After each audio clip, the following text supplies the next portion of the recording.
Hi, I'm Bonnie on the floor of the National Catholic Youth Conference with Abby and Therese of the Network Against Malaria. Hi. Hi there. Tell us a little bit about this organization. Well, Network Against Malaria is a national nonprofit charity organization, and with every $10 that we receive, we're able to give a bed net to Uganda. A bed net is like a big mosquito net, and 3 people can sleep under one net, so one net is saving 3 lives. And the reason that the bed net is so crucial is because the mosquitoes that carry malaria, they come out between 12 to 4 a.m. So if the people are sleeping under a malaria net, their chance of getting malaria is completely diminished. And the people who are at risk of getting malaria, they only make about $1.95 a year. Wow, that's amazing. That's like half of what we might spend on a cup of coffee. Yeah. Tell me, how did you come to be involved with this group?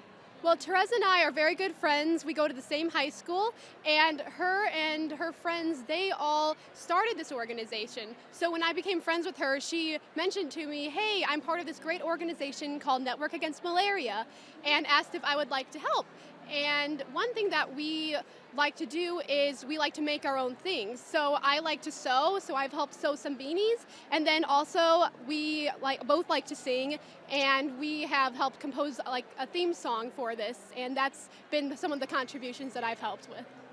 Great, that's a wonderful story of how you came to be involved in such a practical mission of mercy, really, very corporal work of mercy. Tell us the story of the founders. I understand they were sisters. Yeah, they were. So they were actually some of my best friends. I've grown up with them my whole life.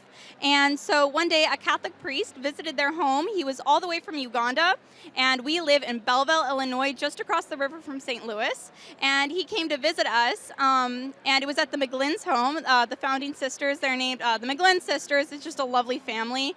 And he's talking to them, and he asks them, what do you think is the main cause of death in Uganda? And so the girls are talking, and they say, famine, this, that. And he says, no, actually, it's malaria. And they're like, malaria, what?